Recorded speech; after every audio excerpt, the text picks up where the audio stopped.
This is Truckee B47 from the Ranger Command Power Hour, and you are listening to the Four-Eyed Radio Network. Ranger Command is now on Patreon. Become a patron by pledging as much or as little as you like every month and receive cool perks. By pledging, you are helping us make our show even better. Go to patreon.com/rangercommandph to learn more. Thanks.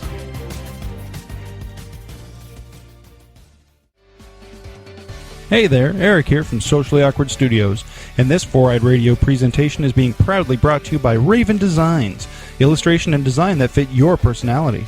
For samples and inquiries, visit ravencruise.com.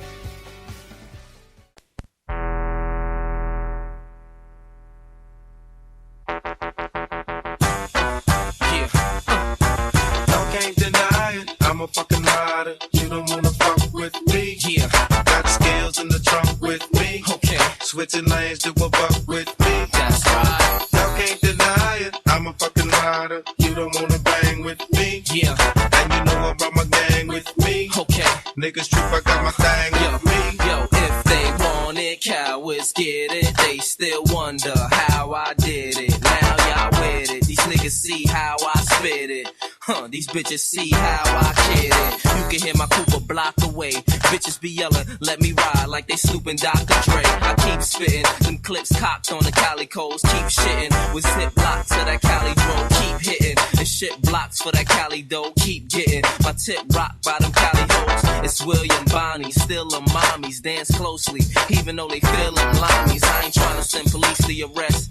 I'm trying to put this piece to your chest, and you in peace with the rest. You get released to the press. This how G's ride from the north to the south, to the east, to the west. Let's go. I can't deny it. I'm a fucking rider. You don't wanna fuck. Can't deny it. You can't deny that, dude. There is literally no denying that. North to the south, to the east, to the west side. That was definitely, most definitely, and undeniably, as I like to call him, Loso. Fabuloso, not to be confused with the cleaning product that you can find at your local Big Lots. Yeah, Fabulous. He went ahead and spelled it wrong. His name. Isn't it Fabulous? Or it's Fabulous. Is there an O in there? It's Fabulous. Fabulous? It's not like... Fabulous? He's missing a U. Because if you're fabulous, you'd be fabulous. But he's fabulous. And, yeah, that was... Y'all can't deny it. That was early on, dude. That was pre-9/11. Pre-9/11? That was probably a summer jam. You're right. Oh, that was I can't pinpoint the time. That definitely wasn't like a during... I feel like a lot of music just didn't come out during that time. What, during... It'd be a tough weekend to, like, we're dropping... Probably the greatest hip-hop album in my opinion, one of the best hip-hop albums ever made by this man came out on that day. Fabuloso? No, on 9/11.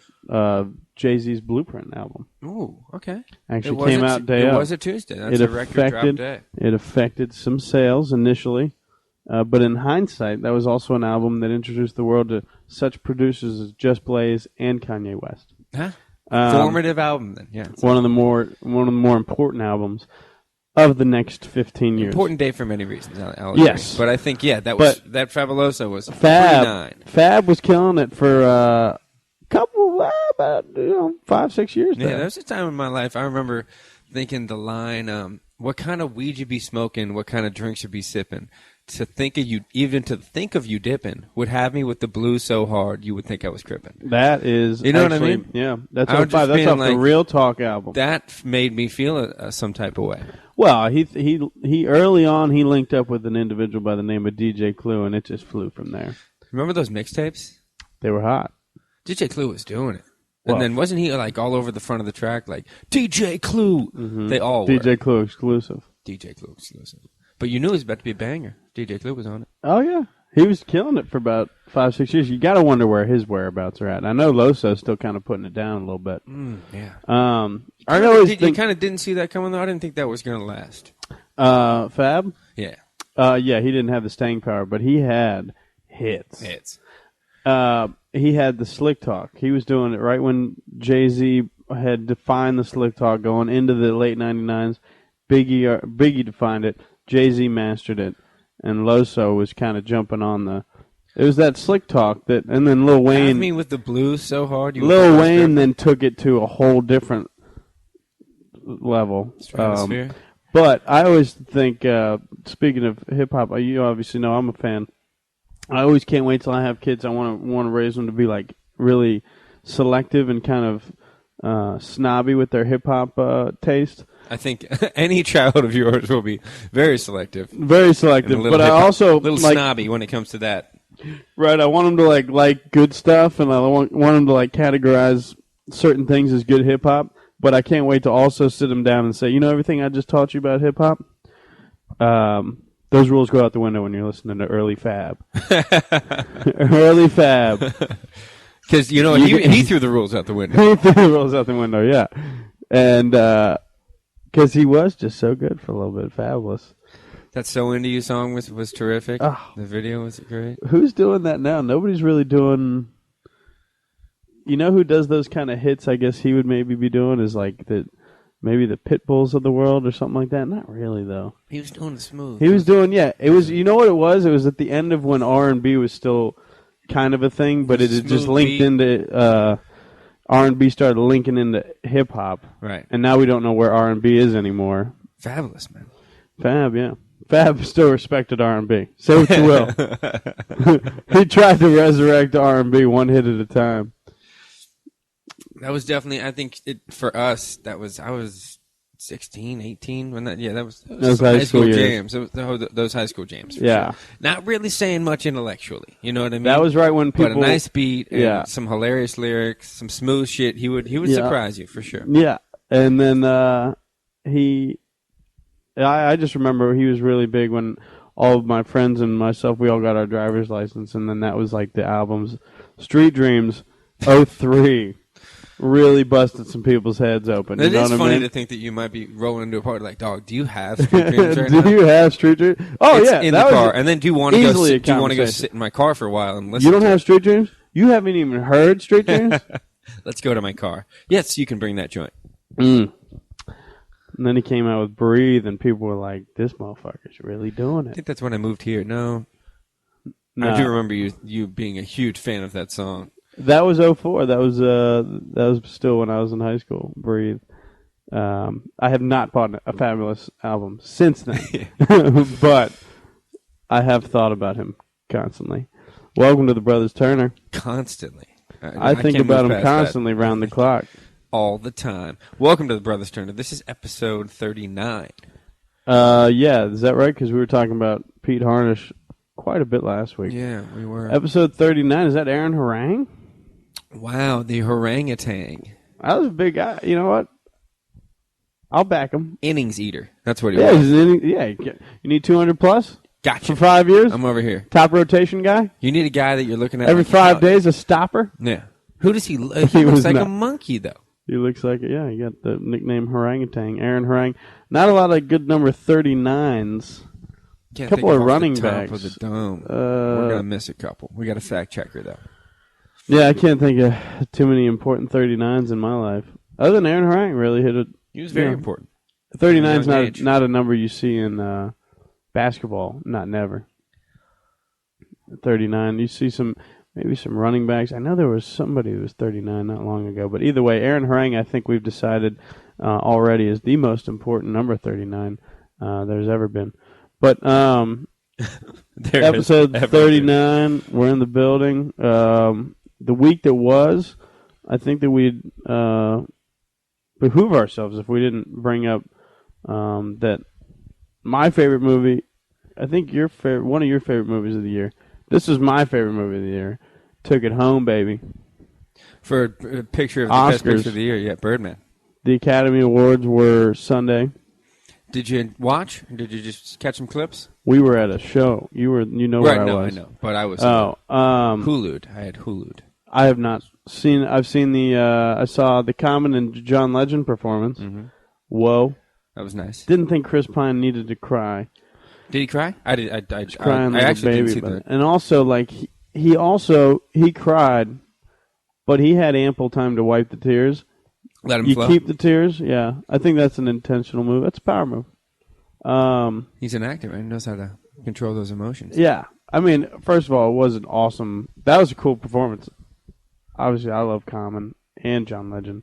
And I heard it was good, so I watched that. And I didn't know, which I found out after the show, that Rhymefest was a ghostwriter on that. He wrote. And Rhymefest wrote, and then I kept reading that. Rhymefest ghost wrote like a lot of things. He was on Yeezus. Yeah. And My Twisted Dark, like he's still writing with Kanye. No, I knew that Kanye. I mean, some of it he didn't come up with, or he uses ghostwriters, but I didn't know it was Rhymefest. Honestly, I don't know why. I never even thought he did. I never thought Kanye did that. Which I never discredit anybody. He's super focused on the beats. Well, he's producing. Yeah, I never discredit anybody as long as you're not just doing that. Right. Like if Nas like was getting Diddy ghostwritten for, Diddy was always almost everything was ghostwritten. But Diddy created the entire thing. Right. So I'll give him that pass too. This is his shit. So. Yeah, but he never wrote anything, did he? Never. I don't think he ever wrote a damn thing, no. I didn't write rhymes. I write checks. Who does, whoa. That's Diddy. Royce does a lot of ghostwriting for Diddy. Royce did, on a couple of albums.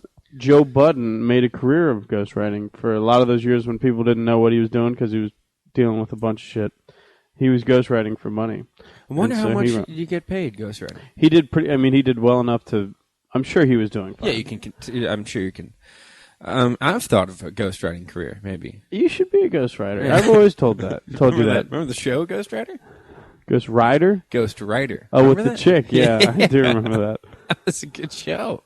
I wouldn't go that far. Okay. It was a show. Says the guy who's constantly thinking of Fabolous. Yeah. You do it. At least recently. But the Oscars were good. I did watch some of the bad jokes that didn't hit with Neil Patrick Harris. Seemed like the writing was really lazy.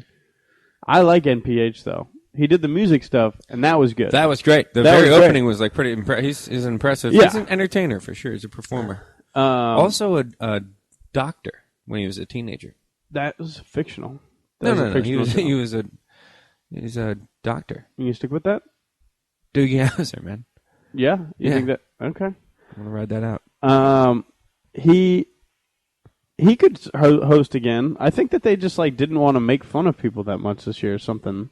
Yeah, well, I think people might have been not tired of, but Ricky Gervais. I don't give a fuck. I love it. Me and you, I think me and you were, I love it too. And I was experiencing that at your comedy show where a lot of these people out here they don't want the edge. They don't want the edgy comedy or people pushing the boundaries. These are the people who like. I'm working on a Hitler bit. You know what I mean? Yeah, That's I know. not pushing the edge. I'm edging. Push it to the limit. Keep pushing it hard. These people who are making like Big Bang Theory, the #1 TV show on television. Oh, that's ridiculous. Yeah, that's stupid. I know. I hate that people think that's a really good show. Sorry, we've gone off topic. Birdman. Let's get back to Birdman. So I thought, you know, and then people are coming out with Birdman hate. I don't get it. You know what? I could see how it was a boring movie, but now now they win and they're like, oh, Birdman, I snoozed through that. You didn't get it then, maybe, or something. I don't know. I thought that movie was. I wasn't on the edge of my seat, but it's not that type of movie. But it was so fucking good to me. I was there. It sold me on the first couple minutes, and I was in it. Stuck. Yeah. And they never lost me. Yeah. What was your take on the awards? I think Birdman won. I think they got it basically right. I didn't see every movie. I think Birdman won. No, I'm sorry. I think Birdman thought on the whole thing. I think Birdman deserved to win. Okay. I left a word out.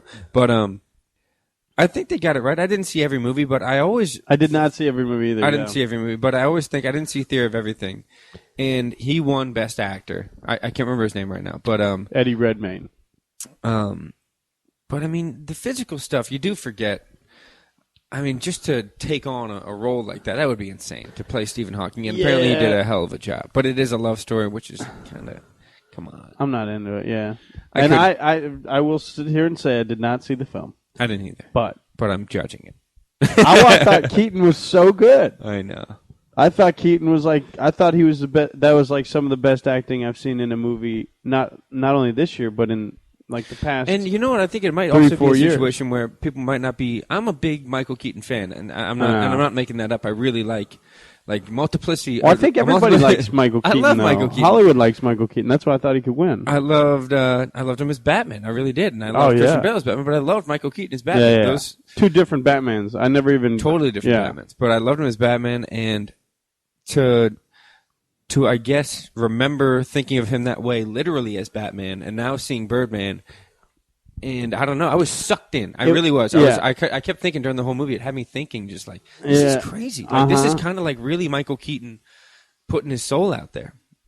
It was, but it was also. I thought it talked about more than even Keaton. I thought it talked about like society. Oh, for sure. I thought it was a movie about like so much more, and then obviously the counterpart to Birdman in the Oscar race, everybody was talking was Boyhood. Which was the story of a boy growing up in a family, a couple raising a boy. Over 7 years, something like that? 12 years. 12 years. And it was just, I don't know, it was about a boy growing up, whereas Birdman was about a grown man and the society that this boy grew up in. I don't know, I guess. It was more like a movie about society, whereas Boyhood was just about the boy. And that was more boring to me than Birdman could have ever been. Boyhood at times Boyhood was long, but I did like it. But the thing is, a lot of people. It was great. I loved it. A lot of people were mad about, not mad, but they were like, "Yeah, the kid sucked as a actor." But he's not he was just a kid. You know what I mean? Right. They didn't know if he was going to be a good actor, and he wasn't really like the best No. actor. He was kind of just like, duh. But But like, it was. I I thought didn't it was a think- good idea. Yeah, I thought it would have only won Best Picture for like a novelty. Right. Like, because the way I that don't it think was it made deserved to was win Best Picture. I think the right winner was chosen there. Yeah, but I wouldn't have been like upset about it, but I was extremely happy Right. that Birdman won, and I thought it was a great fucking movie. And if you haven't seen Birdman, goddammit, Go see Birdman. go see Birdman. Check And it I out on liked, big screens too. It's got a good, a lot of visual stuff going on there. I think Keaton should have won the Oscar for the other guys. Well, yeah, I know. Well, we've been in his corner for that for years. Staunchly. He stole some scenes in that film. Oh my God, he's amazing. He's like Bed Bath and Beyond he scene does is unreal. the rape thing, and then he's like, "Oh, that's my other job. That's my other gig." Yeah. But at the same time, When you're he walking said, home- forget about that. Well, if you live in Buddy Cherry Hill, system. don't forget about that. buddy system. This is serial. Originally a stand-up comic, Michael Keaton. So yeah, Birdman. Any other thoughts from the Oscars. the Oscars? I'm not as. I remember our dad and mom were big on movies like that. Yeah. And I remember growing up, it was a much bigger deal. I think everything, as you get older, you realize it was a much bigger deal when you were 10 years old. Yeah. You know what I mean? Now you're like, I could do something else. I remember you had your show, and it was like, I remember it was like, oh, what are you doing tonight? We were out that Sunday, doing all these errands with Carolina. And everybody's like, oh, we're gonna go home, watch the Oscars, and I was like, yeah, I don't really give a shit.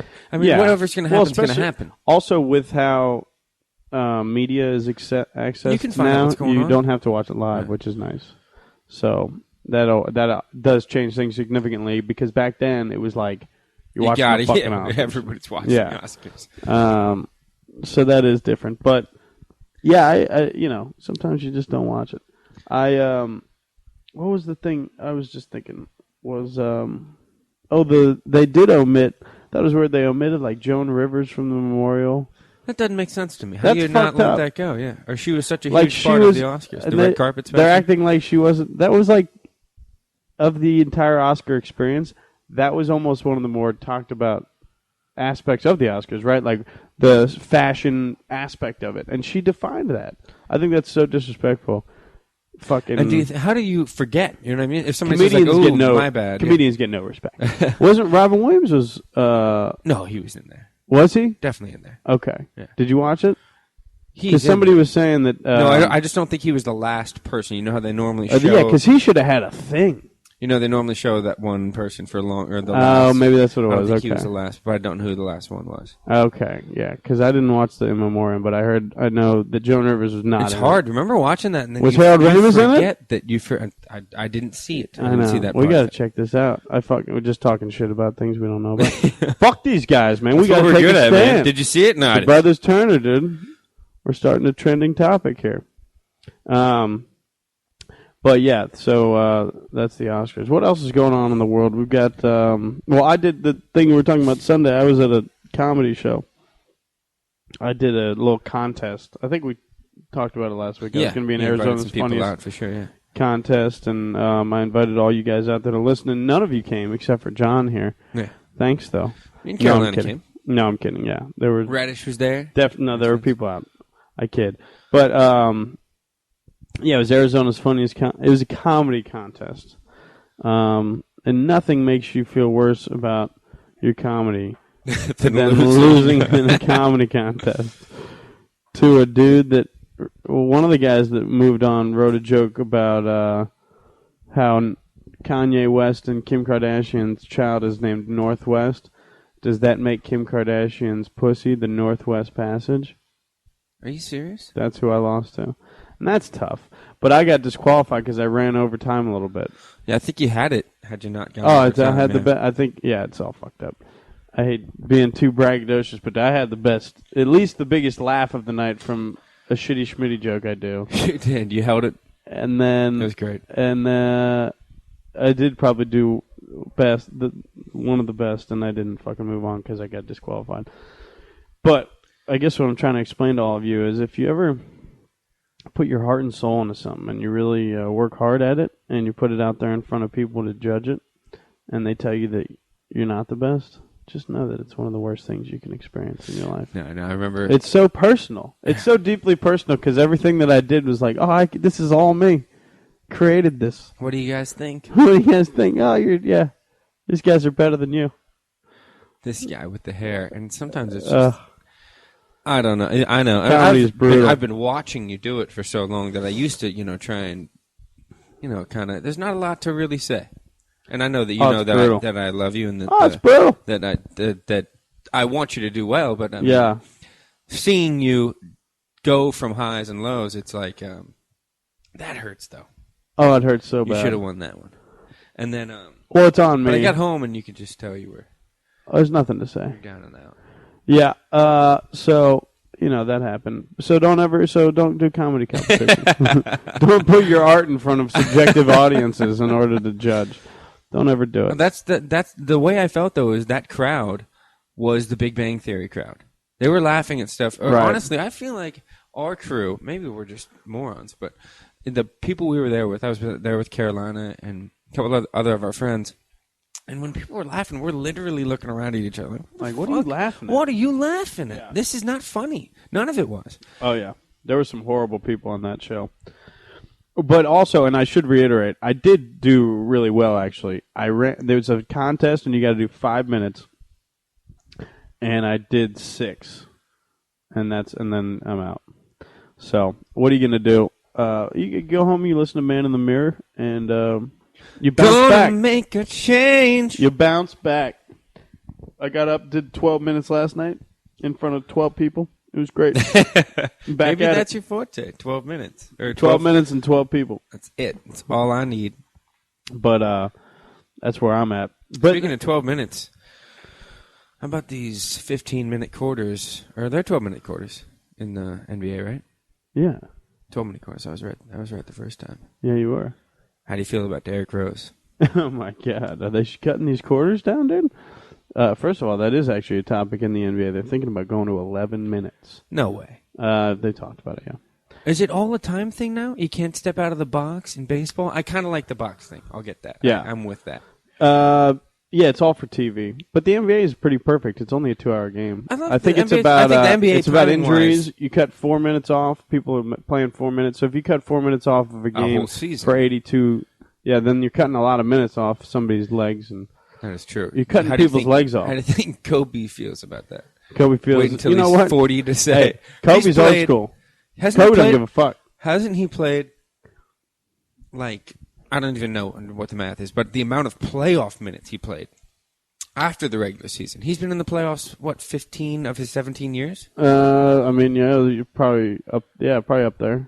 He missed them a couple times. That's they were almost bad. a whole other, not a whole other season, but that's a lot of games. Right. Yeah. Oof, that's a lot of time. Yeah. No, first of all, to stay with Kobe, they did a documentary on him. It's coming out on the 28th. This Sunday night? Yes. Yeah. Showtime, I think it's on. I might be wrong there. Okay. But there is a Kobe Bryant documentary, and it looks really good. Because say what you will about Kobe, you might hate him, but he is not only intellectual and very fucking like forthcoming in some of his interviews, especially late in his career. He's just a captivating dude to me. Absolutely. He's like a guy that I could listen to for, like, he could talk about the game. He's interesting. He's very,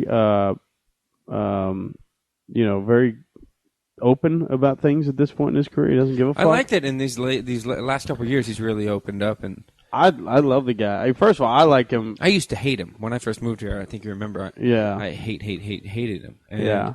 He has his greatness has worn on me.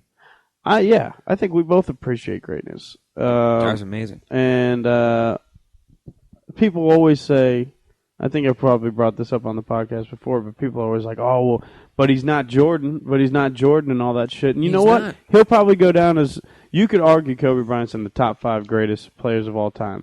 You could argue against that easily, too. You go Jordan, Bird, Johnson, Chamberlain, Hornacek. Russell, Jeff Hornacek, and then he's sitting at 7. You could be, but he's on the fringe, right? He's in the top 10, no doubt, and Absolutely. he could be. But to say like, oh, but he's never Jordan. You know what though? He is literally the only motherfucker that is earned his way into the conversation. That's impressive in itself. That he's the only motherfucker that you can even say, maybe. Kobe. Yeah, but I mean, and that's enough when it's Jordan. So. And the documentary also talks about how he almost got traded to the Bulls. He wanted to get traded to the Bulls after the Shaq stuff. Really? Or after when the Lakers were really bad for a couple years before they got Gasol and Odom, he wanted to go to the Bulls. And it almost happened, but it didn't because Luol Deng didn't want to trade him or something. Wow. And then he did get traded to the Pistons, but he vetoed it because he didn't want to, because he would have been there and they would have given up Tayshaun and Rip Hamilton. Yeah. And he was like, "Fuck that! No. I'm not doing that." And I also heard that he wanted to be traded to the Wizards when Jordan was there. Yeah, I heard that too. Just to play with this him. documentary. It's going to say a lot of shit. So, yeah, it'll be tight. But speaking of the appreciation of greatness, we lost some greatness this week with Derrick Rose. Yeah. Wow, started Derrick Rose about 5 minutes ago. Got somehow to Kobe. I'm into that. We're good at that. I hope you people appreciate bringing it back. But that is just Derrick Rose tore his right meniscus again. Same one as last year. That is tough.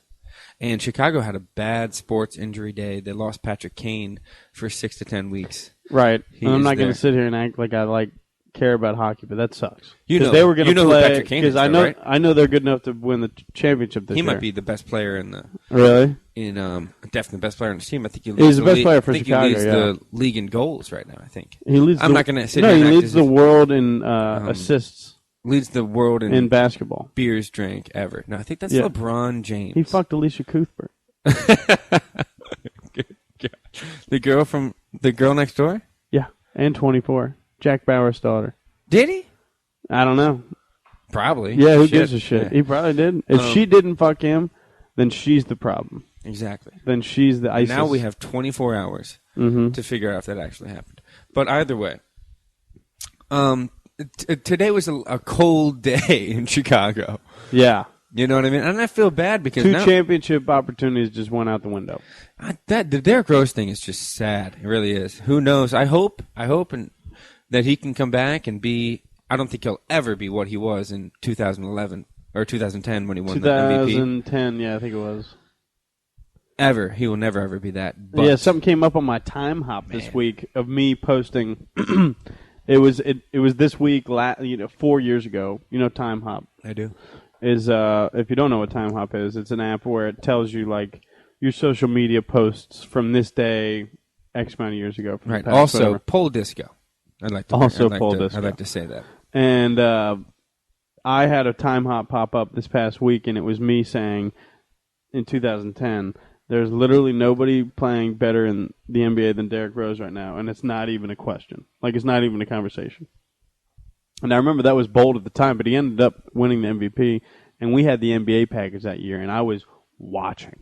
And he was dominating the year. But he was so great that year, and it's so crazy to think how not only will he never be that person again. I don't know if he'll Well, no, he'll be that person, but that player, I should say.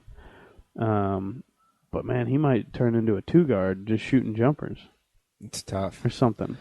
And it's tough because he injured himself, and he keeps injuring himself because he only knows how to play one way. That high-flying, like just bouncing, jumping as high as he can. And some of it's just bad luck, too, like falling on a foot or some shit. How he originally did it, like that year 2012 when he originally was in the playoffs. Wasn't it something he stepped on somebody's foot? No, he just landed wrong. Nobody even touched him. It's tough. So I feel bad for Bulls fans out there and Blackhawks fans, but not those Cubs fans. All you got to look forward to is nothing but Cubs spring training talk, and you guys are going to suck. Sorry if that was a little straightforward, but that's just how I feel. Well, they're due for some injuries. Yeah, it's coming for you. But, yeah, Derrick Rose, it is some sad stuff, and to circle back on the appreciation of greatness, I think that it's just sad that we'll never be able to see that again because I love seeing great players like that. Let's hope. Who knows? He ain't going to come back like that. Never like that, I know. He'll never be what he was. It's like Penny Hardaway could have been the best two-guard of that era. Tracy McGrady? T-Mac was with the back and stuff, yeah, but Penny was like that. Those were like injuries where it was like, damn, with the leg and shit like that. And then who was the other one? Grant Hill. Grant Hill was on the cusp of being as good as I would say he would probably be like a really good Scottie Pippen. A better version of Scottie Pippen was what Grant Hill would have been, or I don't know what. He was just such a good ball player, and he had those types of injuries. But with modern medicine, I don't know. Tough. It sucks. That's a tough day. Yeah, tough day in Chicago, and I feel for Derrick Rose because he's a good man. But he's definitely not. This is the time of year NBA kind of starts catching. NBA, NCAA is catching fire right now. You're going to have some tournaments coming up in the next couple weeks. NBA is interesting right now. The one thing heating up right now is this MVP race. Derrick Rose just eliminated himself from it. I don't think he was in the conversation anyway. But you know who is playing like Derrick Rose 2010 right now? Who's that? Russ Westbrook. Down in OKC. You like that? I think he's playing like him. He's playing the most like Derrick Rose than anybody else. Now, and I only say that as far as style of play, like just dominating from the point guard perspective, dishing it, taking it to the rack, fucking kids up. He's got a better shot than Derrick Rose. Like 8 times out of 10 he'll come down, dish it, or drive. But when he'll just come up and pull up and just shoot. Oh, yeah. And you're like, damn. Yeah. It's too fucking Yeah, because he's even got a better perimeter game than Derrick Rose ever had. Absolutely. And I saw he accounts for more percentage. He accounts for 41 points per game this year. And 41 points per game? No, he's not scoring that, but like assists leading to points. So he's accounting for those points, total points per game, which is crazy. He's on pace to average, it's like 25, 8, and 6 or something like that. I forget what the exact numbers are, but he's on pace to do something that only Magic and I think LeBron have ever done. On pace. I'll still say it's a little early. This is when you start the conversation, but we'll see. Well, he's averaging it right now. Right. I don't see him falling off too much. He just had a triple-double last night in 30 minutes of play. My guy's LeBron for MVP. For MVP? Year. Yes. Really? Over Steph Curry? Yeah. Yeah? I think as we're of talking about most valuable player to their team, right? Yes. MVP stands for most valuable player, right? Right, and I think that who you're talking about is the best player in the NBA. He's the best player in the NBA. Is he the most valuable player to his team this year? Yeah. You think? All right. I don't know. He just passed Scottie Pippen, or he just passed Scottie Pippen for the most assists in a career. In a power forward. But this year. In a career. But this year, I think he's got he's averaging, I don't know what he's averaging, but he's an assist guy first. He is facilitating everything. And they might be the best team in the NBA right now. You could argue that. I would say the Warriors are playing better ball than them. And I would also say that the Hawks, the Hawks are kind of going on a little slump. But, yeah, the Cavs are the best in the East right now. They're coming up. I think the reason that LeBron might not even get it is because when you watch LeBron do these things, we're like, yeah, we see he does it, but he's supposed to do this. It's almost like... I don't know if that's fair. No, yeah, hey. Deserve got nothing to do with it. No, I mean Russell. You know what I'm saying? I'm not arguing it's like, you that Russell Steve Westbrook Nash. Steve Nash, 3 years. Right, that third year. Third year was probably his best year. Most they important give it year. to somebody 3 years. Yeah, they were like, let's give We it to can't do Dirk. that. Yeah. And then Kobe should have got it that year, actually. Was that the year that Kobe should have gotten it? I remember just Steve Nash was like averaging like 18 and 12 and just crushing the league, and the Suns were like the third seed. Yeah. And but that's what I think will be LeBron's downfall. And I think it'll come out of the West because the other argument would be James Harden. I don't think he'll win it, but man, is he's good. He's a bad boy. He's very good. Did you see Rajon Rondo and Rick Carlisle get into it? I did not see that. That was fun. That was good.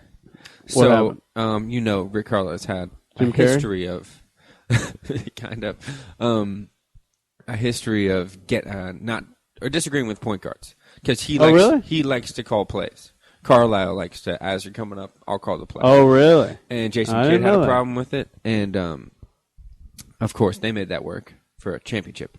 But Yeah. Rondo was he got the ball inbounded to him, and walking up the court, Carlisle's calling a play, doing whatever, and Rondo's just completely ignoring him. Just walking up the Really? court. So Carlisle calls a timeout and blows him up. What the fuck are you doing? Or you can't. I don't know what he said, but he's pointing at him. What are you doing? Boom, boom, boom. They're yelling back and forth. You bench him for the rest of the game. The last 20 minutes of the game. Oh, I did see the press conference. It's a pretty good video. Well, the media from the did- game is great video because Rondo, you can see it like he's yelling at him the play, and he's just. But and I think it's tough though as a point guard. Wouldn't you want to say, give me a little bit if of? you're a point guard as good as Rajon Rondo. But this year, what's he really doing? Rajon Rondo? Yeah, I mean, you earned it after. What's he been in the league for 10 years? probably. I mean, he's 8, 9. Yeah. He's one of the best. He's top. He's always in the top I five. did hear a best stat point today. guards. He's 7 for 25 from the free throw line this year. He's only been to the free throw line 25 times. Yeah. And he's like never. He doesn't really affect anything this year. He's not really doing anything. Damn. You know what? I actually haven't watched the Mavs that much, and I definitely didn't watch the Celtics when he was on them. But You didn't? Not this year.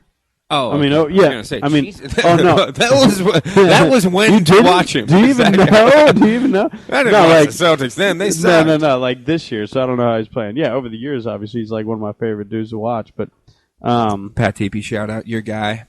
my guy. I'm kind of in Rondo's corner, a little bit in his corner.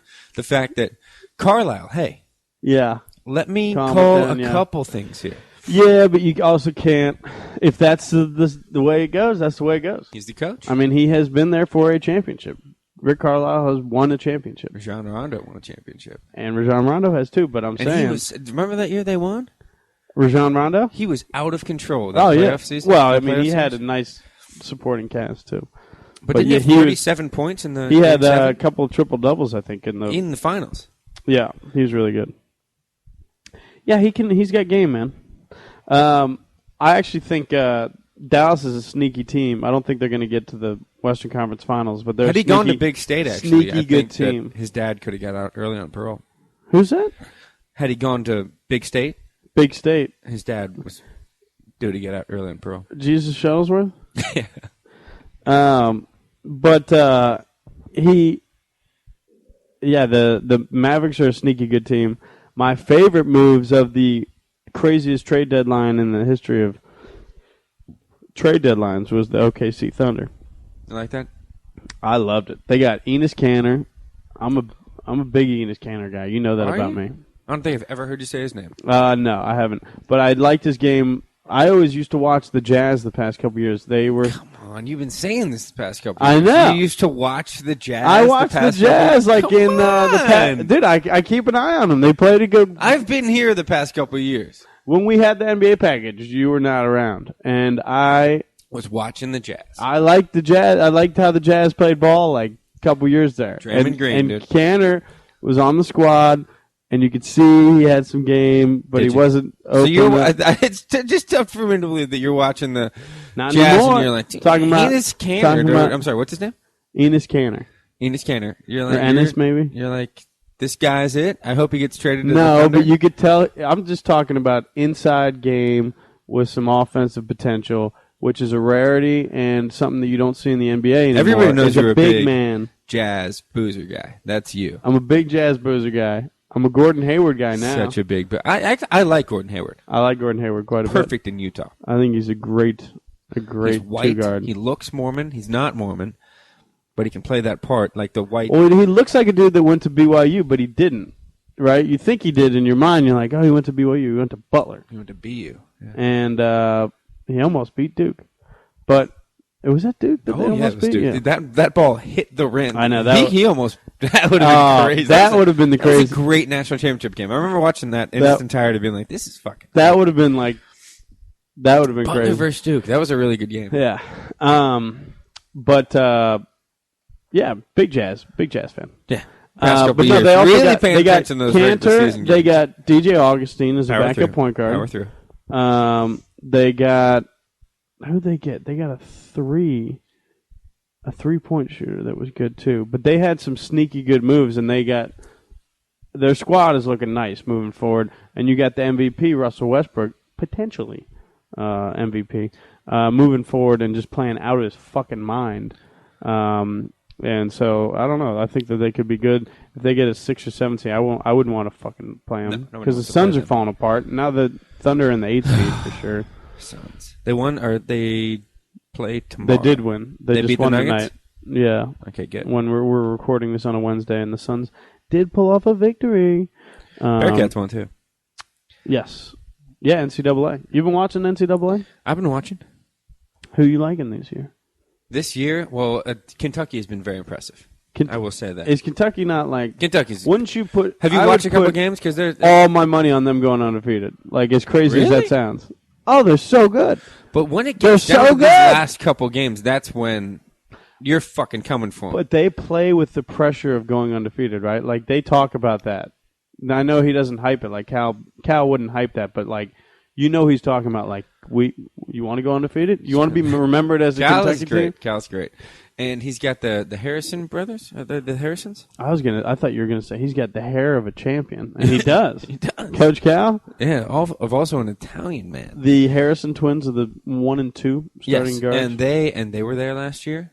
Yeah, they're It is. sophomores now. It's nice now that he's got a couple sophomores who The were. kid, they've got 2 kids. They got Cauley Stein is crazy Yeah, good, and then there's this other kid with 2 names, who's like could be even better in the NBA. He's got the same type of body. They're the tallest team. If they went to the NBA, they'd be like the second tallest team behind Now, the do you Blazers hate or something. the Wildcats? How do you feel about the You know Wildcats? what? I always fucking hated their fans were really annoying. But now, like, we're so separate, we're so distant from Kentucky because we Yes. grew up in Cincinnati, obviously, and so I think Kentucky that is might be like right the there. first time that we've mentioned that on this Yeah. podcast. Episode 39. Mark that down. We grew up in Cincinnati, Ohio. Yeah, and and so being so close to these guys because they're kind of annoying fucking fans. Yeah, and now They you think live their out shit here, don't and these stink. not basketball, but like these Dodgers fans are horrible. Well, we got Arizona Wildcat fans. To me, are just fucking Wildcat fans annoying. are tough. Yeah, they're fucking horrible. They're just annoying. And USC fans, USC fans are kind of annoying. kind of. I know. That might be worse than U of A. Dodger fans. fans are real bad. Yeah, fuck Dodger fans. Los Dodgers.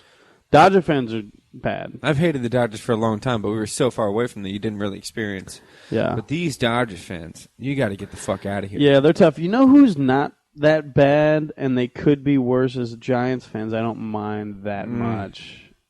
They could be a lot worse than they are because they've got championships, and some of them are like super annoying. But more times than not, they're kind of casually just Giants fans. And they're Kind of look calm, collect, You're right. I met a guy on Monday night. I went to the coach and they house. respect baseball. Solo coach house trip Monday night, Wow, and that's intense. met a Giants fan there, and he showed respect to the Reds. He said the same type of things we're saying about their guys, or that I like those old school baseball teams. You know, you got your You got your Giants. You got your Red Sox. Tigers been around a long time. Mm-hmm. Just historic teams. Yeah, like those classic teams, but still with the name across the front. Right. You know what I mean? Just the city you're from. That's it. That's all you need.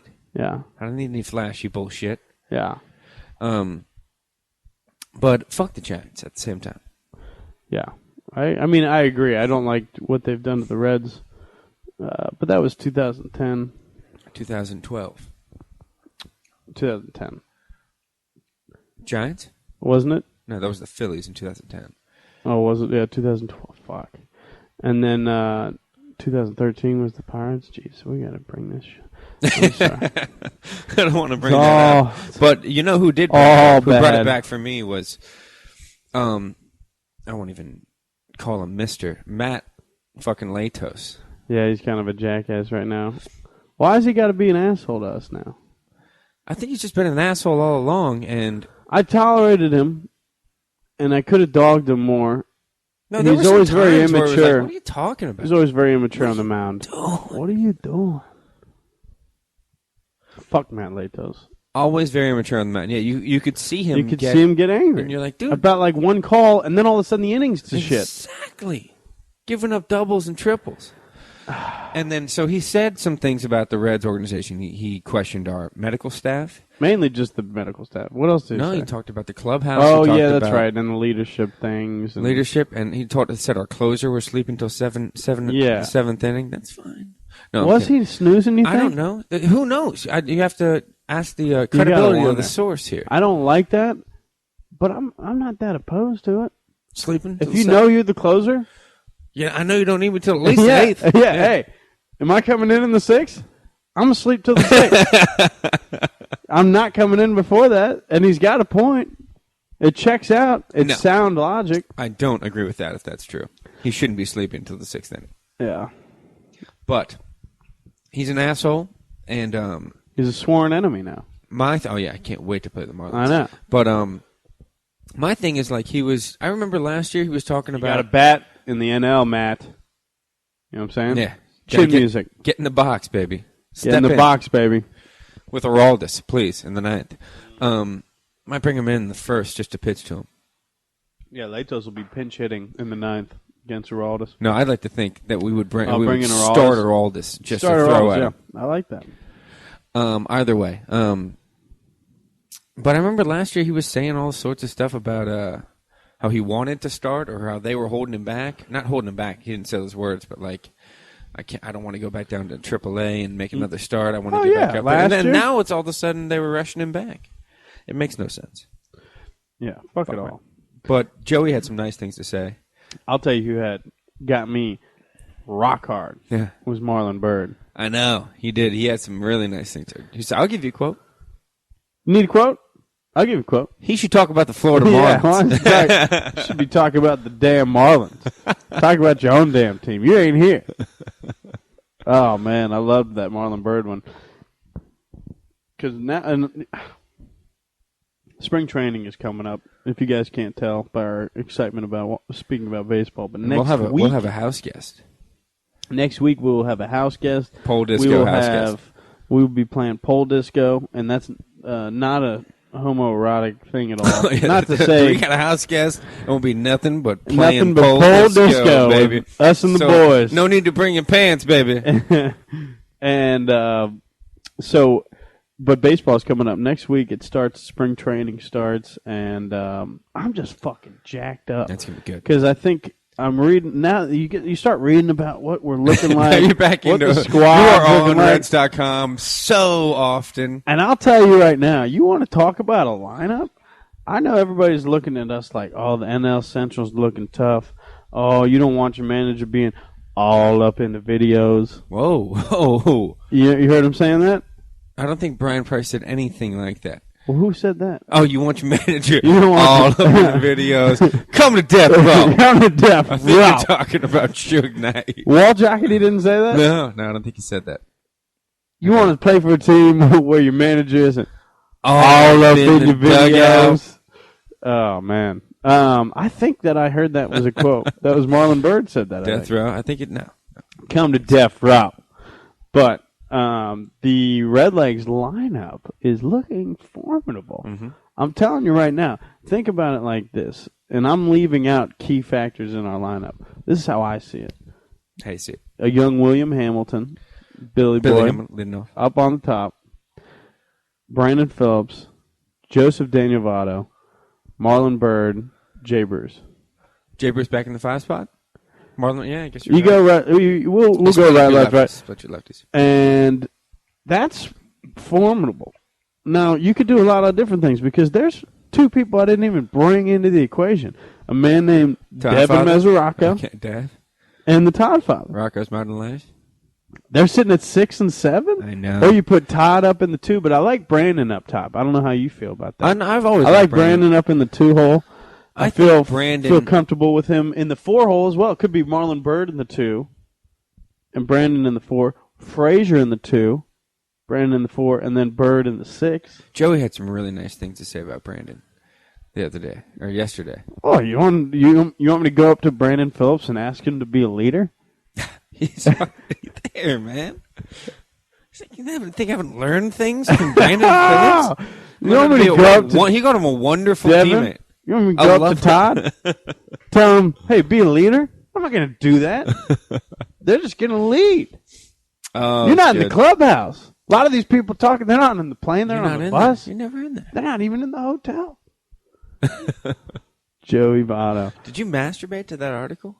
I tugged one out to the Bird quote. Jesus. Just over and over again on the loop? No, I had a picture of it. Jesus fucking Christ.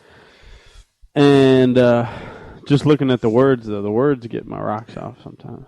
Jesus. Just a guy who totally got off, man. So that's kind of where we're at. But excited. I really am excited because you forget. We've talked about it before, and you talk about when it ends. Like when the Red season ended, I was so mad. I was just so like, what the fuck? Well, the Red season ended like a month and a half. But it was still horrible to just watch all them. bad. Like it was so all bad. Horrible. And then you're like, fuck this. And then the Bengals are around, so you're like, all right, here we go. Just forget about that. But nothing really gets you as excited as spring training getting going, baseball coming back. It's a great feeling. It doesn't, because you know what doesn't get me excited? Preseason football games. They do not get me excited. They frustrate me. Yeah. They're like, what is don't hurt anybody. Get everybody out of the game. I'm stressed. Get everybody out of the game. Yeah. What's AJ walking off the field like that? What are you doing? Get him out. So, but that's spring training is what it's all about. It's hope springs eternal mentality. And it's our spring training as well. We're getting ready for this regular season. Like the shit talking. You're talking about us as people? Me and you. Yeah. It's our spring training as well. We're going to get to some games, get our shit talking down, get some of the stuff we'd like to yell that season. Well, you scout out some other teams. I like to get a good feel for kind of who our third base coach is, what he's about. And then judge his every opinion. Well, why aren't you send him home? Send him home. Dude, you would send everybody. Yeah. If you could be out there with a flask sending people, you'd do it. I was told Mark Berry is somebody that I became very fond of as our third base coach for a number of years. Ended up having a nice little bout with cancer. He's doing fine from all things that I've heard. I would hope that they would keep us updated if anything changed there. But I screamed at Mark Berry one time in a spring training game. He didn't send home... I forget who it was. It was someone who never should have been sent home. Yeah, he ended up being a pretty good ball player for a couple of months there. I think we ended up trading him somewhere else, but he didn't send him home. And I'm like, Barry! All over him. You know the call. Should have sent him home. So at the game ends, we're at the Angels. Philly Jersey, I remember that, yeah. We're at the Angel Stadium in Tempe Diablo. And after the game... Great stadium. Everybody's walking out. I remember seeing Mike Leake, and I told him, I went to ASU, and I'm from Cincinnati. You're my guy. I told Mike Leake that with direct eye contact. But then Mark Berry came out, and I told Mark Berry, I was like, I was the guy screaming, you should have sent that dude home. And he just was like, yeah? You're Why don't you give somebody else your keys? You driving home? He's like, he started pretty much calling me. He came at me real hard. He called me an alcoholic. Yes, he did. By the end of it, he was actually a super nice dude. To begin with, I mean, you attacked everything that I he came stands right for. at him. Yeah. Came right at him. He's got one job, and I attacked his work. His livelihood. And Send him! yeah, and he's like, it's spring training, man. Why don't you calm down? You driving home? No. I was like, no, I'm not. Maybe. But yeah, that was a good Mark Berry story. Spring training, man. You're right on the scene. You're right on top of these players. You're screaming at people. Talking I'm to excited Brandon. for our house guest to see it. Yeah, he's going to blow his mind. He's going to have a pole disco situation going on It's in gonna his be pants. beautiful. Yeah. It's going to be so beautiful. So yeah, we've got some Cincinnati folk coming out and visiting us, and then beyond that, we're just booze cruise. Get back on the booze cruise this weekend. It's going to be a nice weekend. We were on the booze cruise last weekend. Yeah, we were. We got drunk enough to sing Starship. No, that was a couple weekends back. This last one, it was a very bromantic situation. We got back to the house, had some beers. What are you really feeling? Type of situation. Were we talking about that? Oh, we were talking about life out there. Yeah. Me, you, some people who won't be named. Doing it, man. Yeah. Did we get past anything? Any issues? Did I talk about anything that really mattered? No, we were laughing really hard about when you drunkenly mistook one of our friends' oh, man. questions. I remember crying, laughing, talking about that. That was really good. Yeah, one of our friends one time asked me about like comedy technique and how do you. He really actually very innocently, very sweet, innocently very nice. asked, "Hey man, what's your technique, man? Like if you know something's funny, do you try it out or like just kind of what do you?" Very, very straight ahead question. And I was so drunk and inebriated, I turned to him and I was like, "You ever been to a show, man? You ever even seen me?" You've come to my shows, and we were all like, "Whoa!" I was like, "No!" Whoa! And I was like, "You haven't even seen me, man. Yeah, You haven't even seen." Thank God you realized the error in your ways quickly, and then we all just started laughing. But in that moment, we were all like, "Oh my God!" Hey, you know what?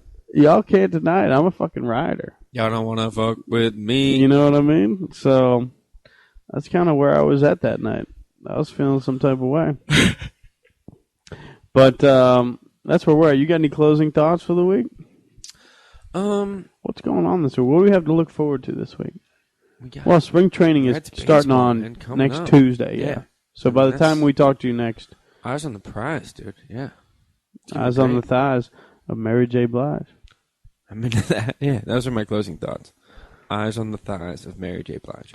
Well, I think the way that we ended the show and talking about just the importance of Fabolous and how he tried to maintain R&B throughout the early 2000s. I think it's important to also close out with some Fabuloso. And also as a music and hip-hop connoisseur, Ghostface has a new album with the producer Bad Bad Not Good, and it's fucking strong. It's called Sour Soul.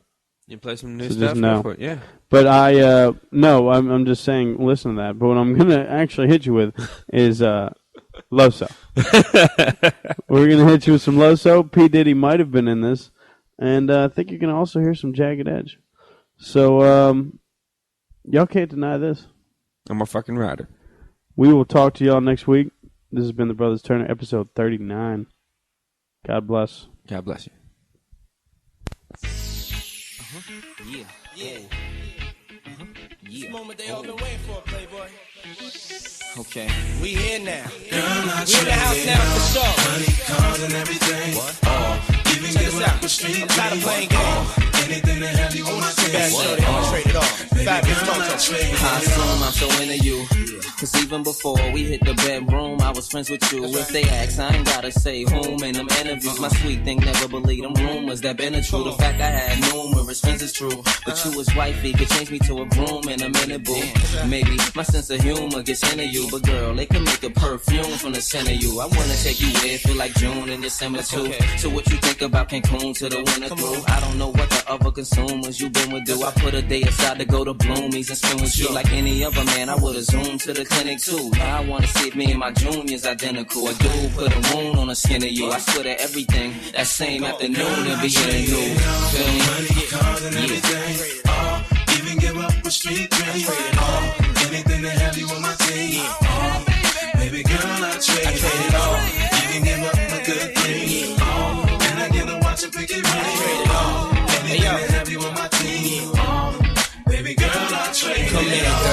Come and take a walk with me so I could take you places you don't often be. Come on, ma, come and get lost with me. As far as them other chicks can't get them off of me. Everlasting love in a whole nother fashion. All I'm asking, let me cash in. Cause I give all the cash in. All of the Sean John fashion in orderly fashion. Perhaps when you figure out exactly what Diddy bout. Cause we can take this whole city out. Now who gon' stop us? Who gon' knock us? Top us? We can't find coppers to lock us. Lead jacks and choppers. Love hella proper. Separate the weak from the obsolete. Hard to keep, I gotcha. I rock ya. Word the big papa. I got ya. Money, cars and everything. Even give up the street dreams. Anything to have you on my team. Baby girl, I trade it all. Even give up the good things. Can I get a watch and pick it ring? Anything to have you on my team. Baby girl, I trade it all. I'm gonna give this all up for you, shorty. What you mind, right? Right, what you want, huh? Let me take you somewhere. Fabulous, yeah. Come on. Yo, this newcomer's known to move with the seasons. Couple winter lodges, few summer homes. I'm there for every ooh, and moan. And make sure when a new Hummer roams, the shoes come in chrome. I ain't new at buying white, yellow, and cucumber stones. That same chills to a woman bones. But life gets gruesome alone. Even though I got the kind of bread that won't matter if a few crumbs are blown. Flights out on flu, some alone. Now I wanna wake up every day with you in a new number zone. Mama Mia, it's you I'm a phone. Just to erase all the negative views from your dome. And I promise this fella's G. It's so gangsta, it'll calm all the jealousy and drama you telling me. So mama, come yell at me so I could put the top down and we could cruise like Tom and Penelope. My charm is a felony. Even give up a street dream. Anything to have you on my team. Baby girl, I trade it all. Even give up my good thing. Can I get a watch and pick it ring? Anything to have you on my team. Baby girl, I trade it all. Money, cars, and everything. Come on.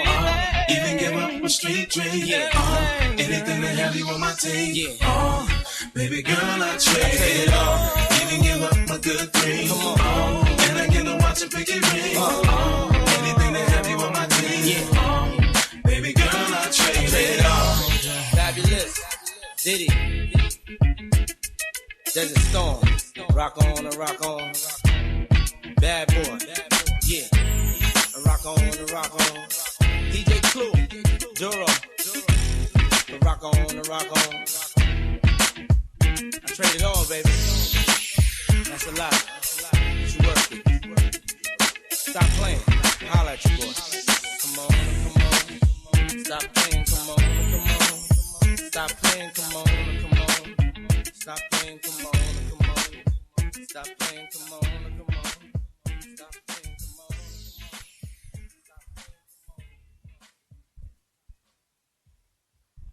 This has been another proud production of the Four-Eyed Radio Network. You want to see more shows, go check out www.foureyedradio.com, you winkers.